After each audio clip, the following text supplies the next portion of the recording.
This story is titled, "My Father Stole Money from My Safe to Hire Someone Against His New Wife's Daughter, Claiming He Needed It More as Payment for Raising Me, but Now I Have My Own Revenge Plan in Motion." Hey Reddit, I'm a 22-year-old guy, and I need to share the wildest family drama that's been unfolding in my life over the past several years. This story is messy, really messy, so you might want to grab a drink and get comfortable. My dad has always been the most entitled person I've ever known. Growing up, everything was always about him and his precious image. We lived in this upper-middle-class neighborhood in Chicago where appearances meant everything, and my dad was absolutely obsessed with keeping up with the Joneses. He would literally go into debt just to buy stuff we couldn't afford, all so the neighbors would think he was successful. Every 3 years, like clockwork, he'd trade in for a new car, even though the old one worked perfectly fine. He'd wear expensive watches that he'd casually mention were gifts from clients whenever anyone complimented them. You get the picture, a man completely consumed by what others thought of him. I remember when I was 10, our neighborhood had this big summer BBQ event. My dad spent nearly $700 on a fancy new grill specifically for this one occasion. When neighbors commented on it, he'd just shrug and say it was nothing special and that he just picked it up last weekend on a whim. Meanwhile, I had overheard him and my mom fighting the night before because we were behind on the electric bill. That was my dad in a nutshell. He was also the absolute king of guilt trips. Anytime I needed something as a kid, anything at all, he'd make this dramatic performance about how much he sacrificed for me. "Do you know how hard I worked to put food on this table?" was his favorite line, delivered with a heavy sigh and martyred expression. It didn't matter that my mom was actually paying most of the bills. He acted like every dollar spent on me was coming directly from his personal pleasure fund. He used that manipulation tactic for everything from basic school supplies to necessary doctor visits. It made me feel like a burden just for existing, like I should apologize for needing anything at all. When I was 13, I made the baseball team and needed new cleats. My mom was out of town for work, so I had to ask him. Based on his reaction, you'd think I'd asked for a yacht. He sighed dramatically, made several phone calls pretending he needed to move some money around, and told me we'd have to tighten our belts for the rest of the month.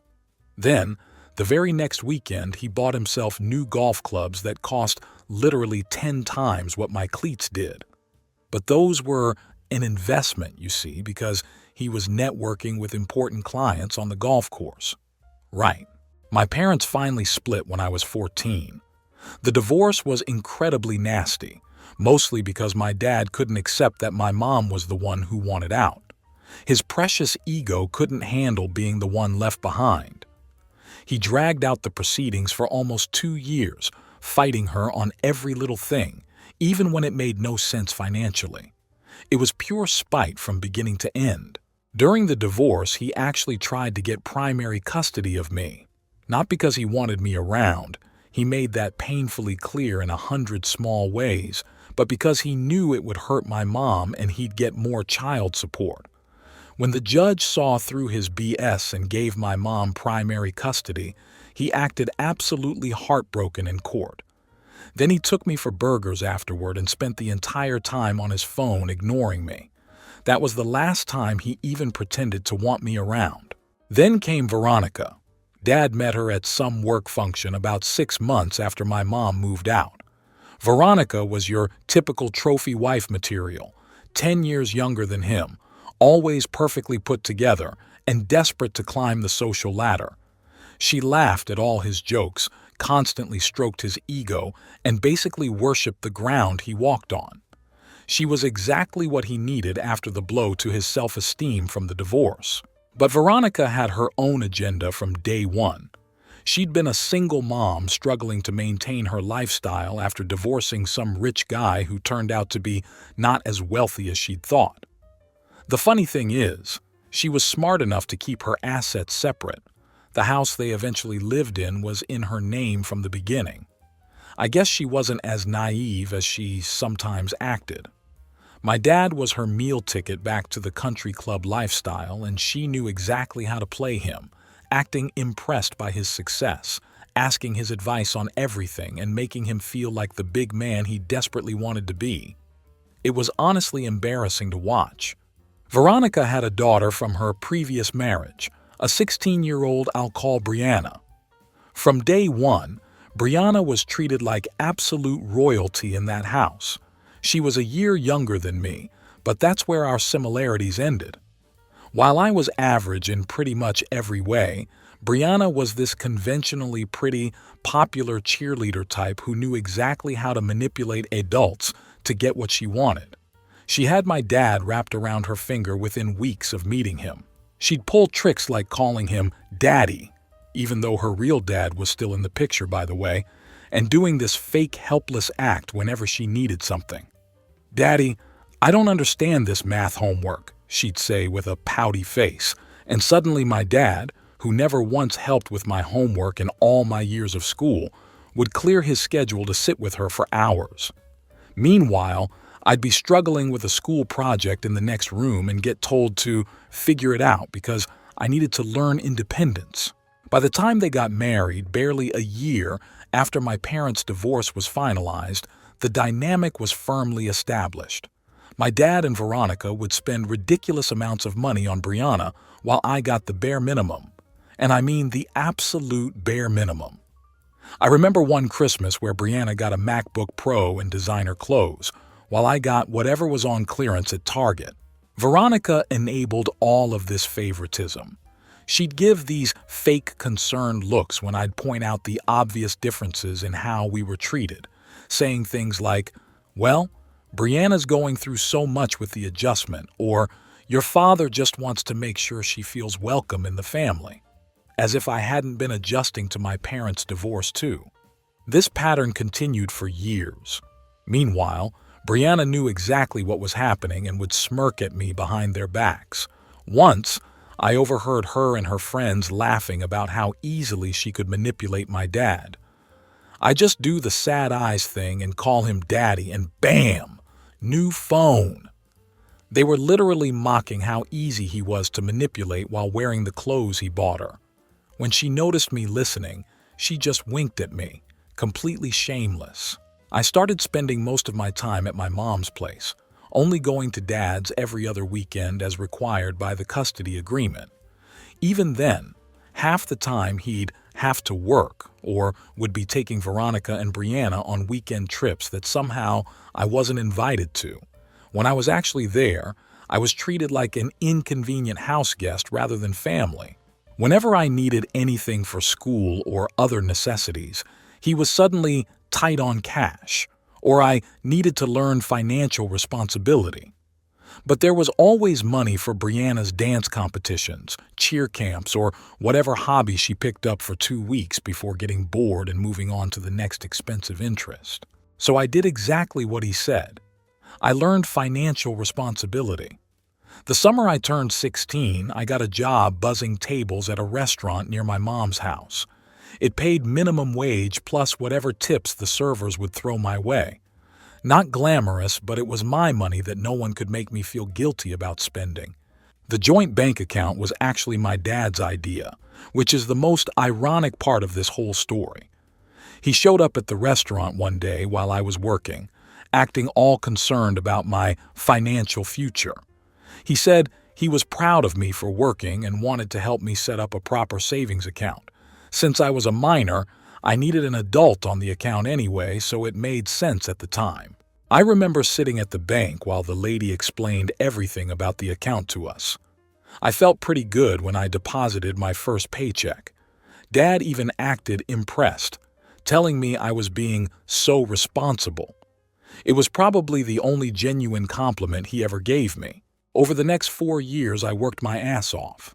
I took double shifts, worked weekends, and never turned down a holiday shift that paid extra. I took whatever hours they'd give me. I watched that balance grow steadily while dreaming about college and finally getting away from my dad's toxicity and Veronica's fake sympathy. Meanwhile, Brianna went through 3 completely totaled cars, all replaced immediately without question. She got caught shoplifting once, and the charges mysteriously disappeared. She failed half her classes, but still got into a decent college because Dad made a donation to grease the wheels. The contrast couldn't have been clearer. By the time I turned 22, I had nearly $19,000 saved up. Not life-changing money for most people, but for me, it represented freedom. I had it all planned out. Another year of saving, and I'd have enough to cover my first 2 years of tuition and a decent apartment near campus. I'd applied for some scholarships too, and was waiting to hear back. For once, things were looking up. I was careful with that money too. No impulse purchases, no splurging, not even when my piece of crap car died and I had to take the bus for 6 months rather than dip into my savings. I fixed my own phone when the screen cracked instead of buying a new one. Every single dollar represented freedom from my dad and his bullshit. Then came that day at the bank. It was just a normal Thursday. I stopped by before my shift to pull some cash for the weekend. A simple transaction I'd done a million times before. But this time, the teller's face changed when she looked at her screen. My stomach dropped before she even said anything. "I'm sorry, but there are insufficient funds in your account," she said quietly.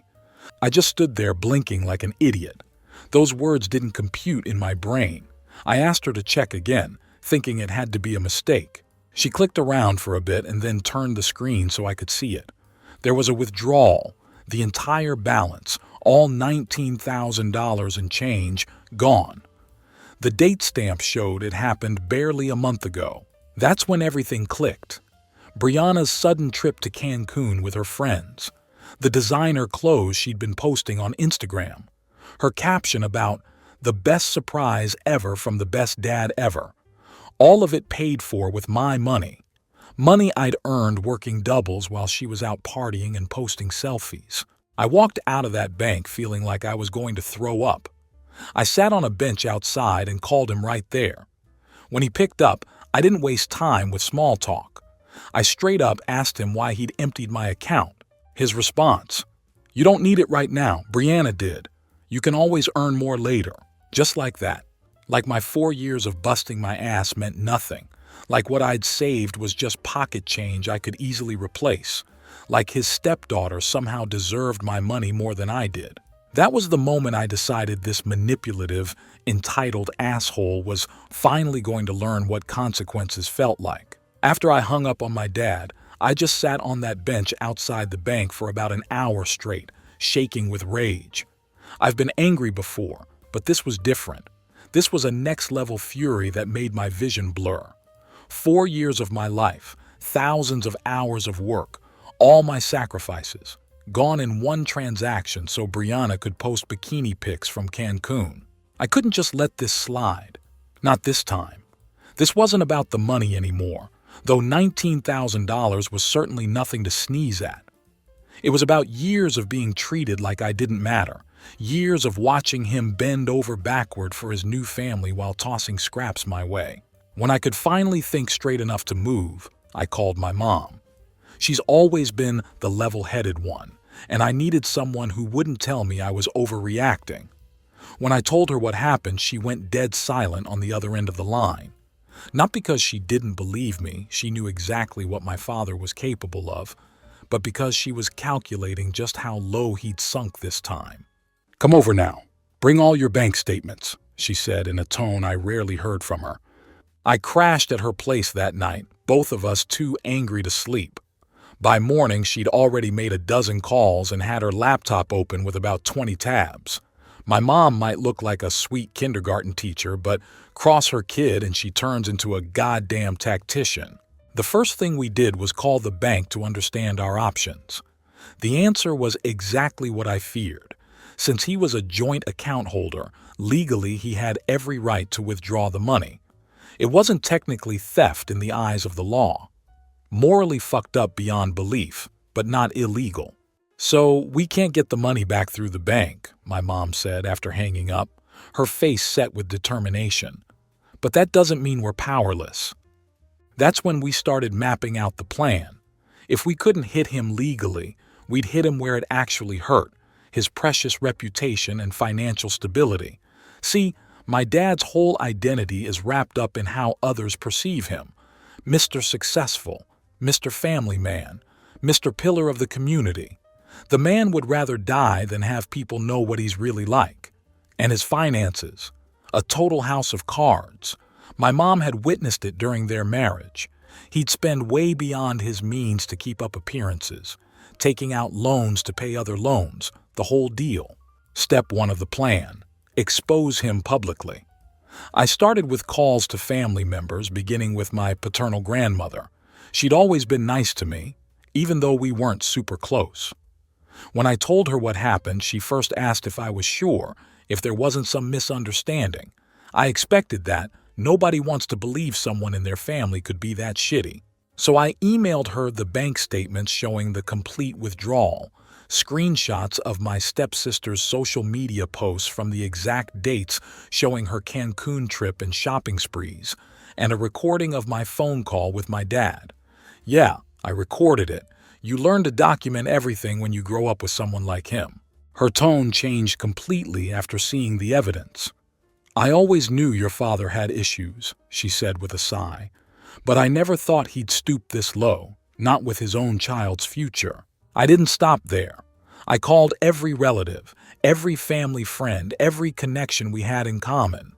Some didn't believe me at first, others made excuses for him, but enough were disgusted by what he'd done, especially when I had the receipts to back it up. Most of my aunts and uncles were shocked, but not completely surprised. Apparently, my dad had a reputation in the family for being selfish even as a kid. My uncle told me about how my dad had borrowed and crashed his car in high school, then let my uncle take the blame. Your dad's always thought rules don't apply to him, he said, shaking his head. My cousin Tyler was particularly helpful. He works at a credit union and was furious when he heard what happened. Public records are your friend, he told me, explaining how to look up financial information that might help later. Then I took it nuclear. I wrote a detailed Facebook post. No dramatics, no name-calling, just the cold, hard facts with screenshots as proof. I explained how I'd worked since 16 to save for college, how I discovered all my money was gone, and how I found out it was funding my stepsister's luxury vacation. I ended with a simple question. What kind of father steals his child's education fund to buy his stepdaughter designer clothes? But I didn't just post it on my page. I posted it in our neighborhood Facebook group and the group for his golf club, and tagged every family member and family friend I could think of. Then I sat back and watched the chaos unfold. The impact was immediate. The post exploded within hours. Comments, shares, and messages flooded in from people I hadn't talked to in years. Everyone wanted to know if it was true, and everyone was horrified when I proved it was. People from his workplace saw it too. As it turns out, one of his co-workers is married to one of my mom's friends. The co-worker shared it with their entire department. Before long, Dad's boss saw it. His clients saw it. Everyone saw it.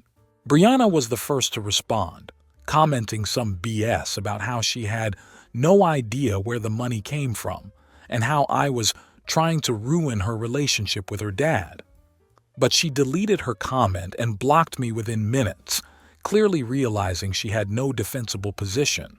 Veronica, my stepmom, sent me this long private message about how I was being childish and airing family business in public, and how I didn't understand their financial situation. I took a screenshot of that message and posted it too, with the caption, "Apparently stealing $19,000 from your stepson is just family business these days." By evening, my dad's phone must have been blowing up because he called me absolutely raging. He wasn't sorry, not even a little bit.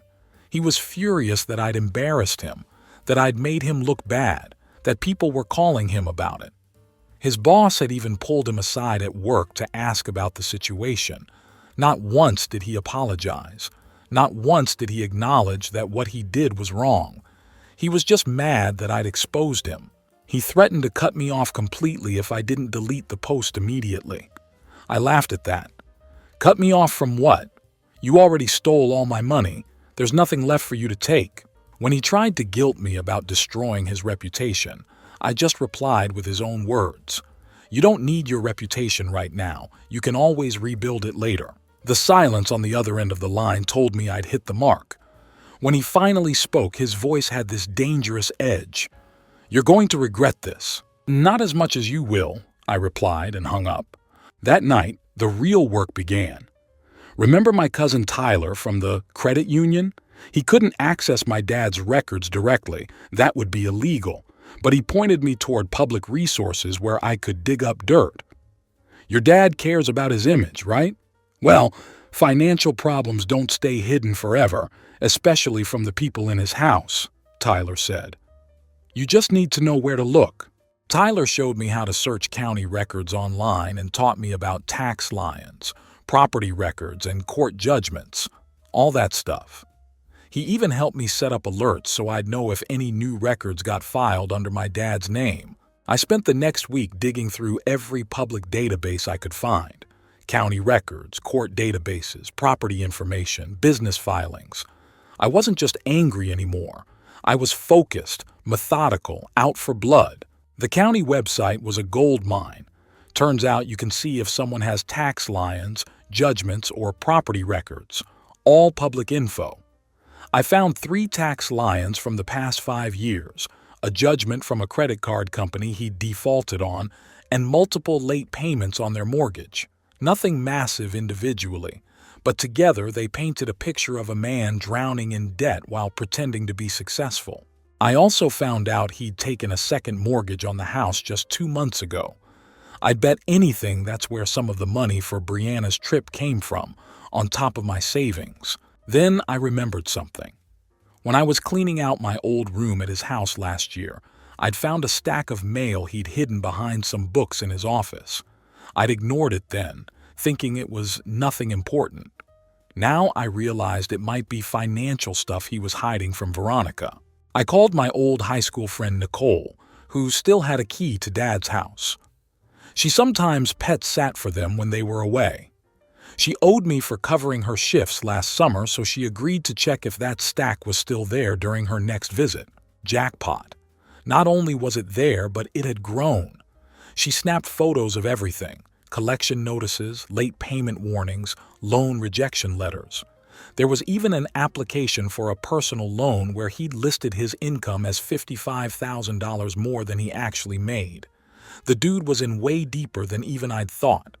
Nicole also found letters from 3 different credit card companies threatening to close his accounts due to late payments. And get this, she found a 4th maxed-out credit card statement hidden in a golf magazine, all dated within the last 2 months. My dad's house of cards was already wobbling before I came along. The final piece came from social media stalking. I created a detailed spreadsheet tracking all their visible expenses over the past year. Vacations, restaurants, Brianna's shopping hauls, the new patio furniture, everything they'd posted about buying. Then I compared it with what I knew about my dad's salary from when he'd bragged about raises.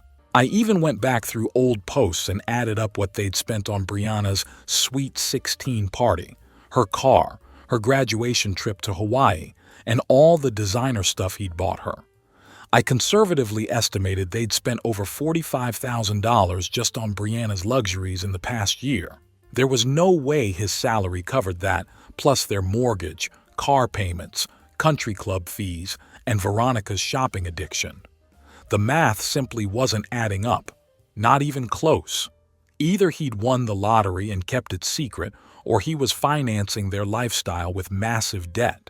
With this information, I could have gone directly to Veronica with everything, but that felt too obvious. Instead, I created an anonymous email account and sent selected documents to his boss and a few key coworkers. My dad worked at a financial services firm where reputation and trustworthiness were everything. An employee with hidden money problems and judgments against them. Not exactly the image they wanted to project to clients trusting them with their investments. I also accidentally Left a folder of printouts where Brianna would find them during one of her rare visits to drop off some of my old mail. She was nosy enough that I knew she'd look, and she'd definitely show her mom. But I didn't stop there. I sent an anonymous tip to the IRS suggesting they might want to look into my dad's tax returns for the past few years. I had no idea if he'd actually committed tax fraud, but given everything else I'd discovered, it seemed likely. And even if they found nothing, the audit alone would be a nightmare for him. I also contacted the ethics department at his firm anonymously, suggesting they review his client accounts for any irregularities. Again, no idea if he'd done anything wrong at work, but the investigation would put him under a microscope. The trap was set. All I had to do was wait for everything to explode. And explode it did, but I had no idea just how badly things would go down when my dad finally realized he was cornered. I thought it would take at least a week for everything to come to a head. Nope. It took exactly 48 hours. My phone went nuts Tuesday night with texts from family. Apparently, my dad got called into some emergency meeting with his boss that afternoon. My cousin's wife works in the same building and overheard stuff about financial responsibility and company image. Not enough to get him fired yet, but definitely enough to put him on thin ice. But that was just the appetizer. The main course happened at home. Brianna found the folder exactly like I planned. Being as nosy as she is, she opened it, saw all those final notice and collection attempt stamps, and ran straight to her mother. Veronica, who had no idea about their actual money situation for years, completely lost her shit. So Dad came home from his already terrible day at work to find Veronica waiting with the folder spread out across the kitchen table. According to my grandmother, who heard it from my aunt, yeah, family gossip and all that, the neighbors actually called in a noise complaint because of the screaming. Veronica was yelling so loudly that their next-door neighbor texted me, asking if I knew what was going on. The next morning, Dad called me. He was pissed and straight-up panicked. He kept asking what I did, if I'd said something to Veronica or his boss. I played dumb. When I finally dropped that maybe he shouldn't have stolen my money, he went on yelling about how I was destroying his life over a little money, and how I didn't understand adult finances and other bullshit. I just let him vent and then told him he should probably focus on keeping his job and wife instead of worrying about me. He said, "This isn't over," before hanging up. He didn't know how right he was. The next few weeks were wild. Veronica froze all their joint accounts and talked to some financial advisor. She found way more debt than even I had discovered. Meanwhile, at work, Dad got pulled from client accounts and stuck doing back-office paperwork. His commissions dried up, so his income took a massive hit. Brianna went totally silent on social media after weeks of flexing her Cancun pics. When she finally posted again, it was some vague quote about learning who's really there for you. No more designer clothes selfies or bragging about daddy's gifts. Family gatherings got super awkward, according to my grandma. People who used to kiss my dad's ass now avoided him completely. Conversation stopped when he walked in. His golden boy image was totally wrecked. About a month after my Facebook post, Veronica kicked him out for real. She changed the locks and threw his stuff into the front yard in garbage bags. Turns out the house was in her name the whole time, so he was completely screwed. So now my dad, Mr. Perfect Image, was living in some crappy apartment. His BMW got repossessed. Veronica was selling his fancy watches on eBay. Then came the night everything went to another level. I was closing at the restaurant around 11 p.m. When I finally headed out to the nearly empty parking lot, I was digging for my keys when I noticed someone leaning against my car. It was my dad, looking like complete shit. Wrinkled clothes, messy hair, reeking of booze. "You happy now?" he slurred. "I've lost everything." I tried to walk past him. "You should go. You're wasted," I said, trying to avoid a confrontation. That's when he grabbed my arm and spun me around. "Don't walk away from me, you piece of shit. You think you can destroy my life with no consequences." I pulled away and reminded him that he'd stolen my hard-earned money, so he already knew all about consequences. Something snapped in him then. He shoved me hard against my car, knocking the wind out of me. Before I could recover, his fist connected with my ribs. The pain was shocking. I couldn't believe he'd actually hit me.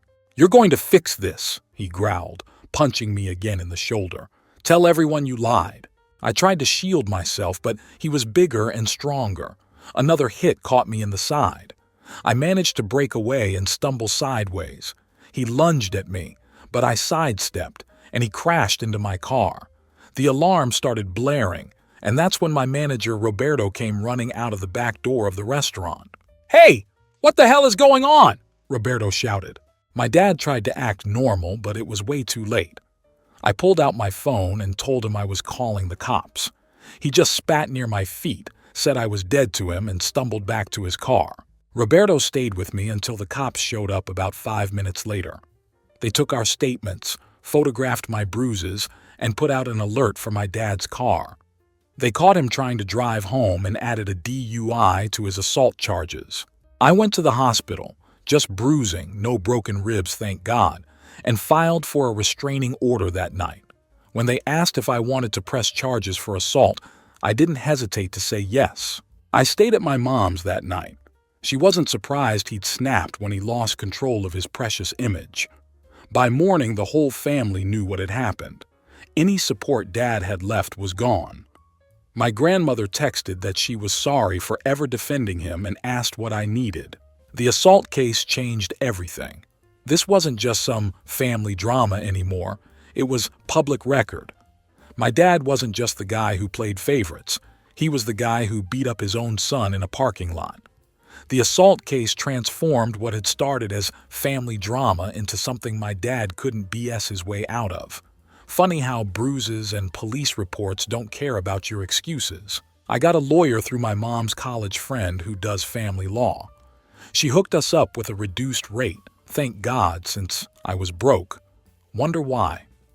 Our first priority was making sure the restraining order stuck. Dad couldn't come within 500 feet of me, my home, or my workplace. Of course, he tried to weasel out of it. He had my cousin call me saying he was really sorry and wanted to work things out privately. Yeah, right. Translation. He was scared shitless about going to court and wanted me to drop the charges. My lawyer told me to ignore all that noise. Court was pretty much what you'd expect. I showed up with my mom, still had wrapped ribs and fading bruises. Dad showed up alone and pathetic, no Veronica or Brianna backing him up. Shocker. I won't bore you with all the legal proceedings, but basically they had security footage, my manager's statement, and photos of my injuries. Dad's lawyer tried the whole just a family argument that got out of hand angle. The judge basically called BS on that logic, like, did he really think he told people I stole his money was a good defense for assault? Genius move there, Dad. Justice served. Long story short, he took a plea deal. He got 6 months probation, mandatory anger management classes, 100 hours of community service, fines for both assault and DUI, a permanent restraining order, and had to pay my medical bills. Plus, he now had a shiny new criminal record that would follow him forever. It wasn't jail time, but I was cool with that. Watching his life implode was better punishment anyway. The probation term screwed him even harder than I expected. Regular check-ins with his probation officer meant taking time off work. Community service ate his weekends. Anger management classes weren't cheap. And here's the funny thing. His apartment was too close to mine under the restraining order terms, so he had to break his lease and move again. I couldn't have planned that one better myself. The family fallout was brutal. My grandma called me after the news story ran about the case. She was beyond pissed, said she'd been making excuses for his behavior for decades and was done enabling him. She literally updated her will the next week to remove him completely. Dad had been counting on that inheritance to fix his money problems, so oops. Meanwhile, I focused on rebuilding my life. The victim services people hooked me up with emergency financial aid for college. It wasn't the full amount Dad stole, but enough to get started. Mom co-signed a small loan for the rest. I found a cheaper apartment with a roommate, picked up more shifts, and landed a small scholarship. I even bought myself a decent used car with my own money. The first thing I owned outright, no strings attached. It wasn't the smooth ride I'd planned after saving for years, but I was making it work. Most importantly, I was free from his BS forever. The restraining order was basically a dad-repellent shield. About a month after court, Veronica was divorcing his ass and had found even more financial secrets during discovery. He'd been taking out credit cards in her name, skimming from their savings, even borrowing against their house without telling her. The final nail in Dad's coffin came about 2 months after court when his firm finally fired him. They'd kept him on desk duty through the legal proceedings, but once everything was official, they cut him loose for violation of company ethics policy. Translation: we don't want a convicted abuser managing people's money, you psycho. With no job, no wife, mounting legal bills, and a criminal record, he ended up in a roach-infested motel apartment in the next city over, working at a call center. The guy who used to brag about his corner office now spends his days getting yelled at by strangers about their cable bills. Life comes at you fast. Sometimes I wonder if I went too far. Then I remember him stealing my future without a second thought. I remember the feeling of his fist hitting my ribs. He made his choices. I just cashed the karma check. For those wondering why I didn't just sue him, read carefully. Joint account equals legal access. It was morally screwed up, but legally clean. That's why I had to get creative with the payback. And no, I don't care that the economy is tough and he might struggle to find work with a record. He should have thought about that before stealing from his son and throwing punches in a parking lot. The best part of all this? I'm finally free of his toxic bullshit. My revenge plan worked better than I could have ever expected. I'm in college now, building my own life, one that he has no part in. The restraining order is still in effect, and I hope to never see him again. Sometimes when I'm sitting in class, I think about how close I came to missing all this because of his selfishness. Then I remember that I fought back and won. It wasn't easy, and it certainly wasn't pretty, but I refused to be his victim anymore. As for Brianna, last I heard, she had to drop out of her fancy college because Daddy couldn't pay for it anymore. Karma works in mysterious ways. I don't wish her ill. She was just a product of her environment. But I don't feel bad for her either. Actions have consequences, a lesson both she and my father learned the hard way. I've moved on with my life now. The whole experience taught me that sometimes you have to be your own advocate in this world. No one will fight for you if you don't fight for yourself. And while revenge might not be the healthiest motivation, sometimes it's the catalyst you need to break free from toxic people and situations. Has anyone else dealt with a parent stealing from them? How did you handle it?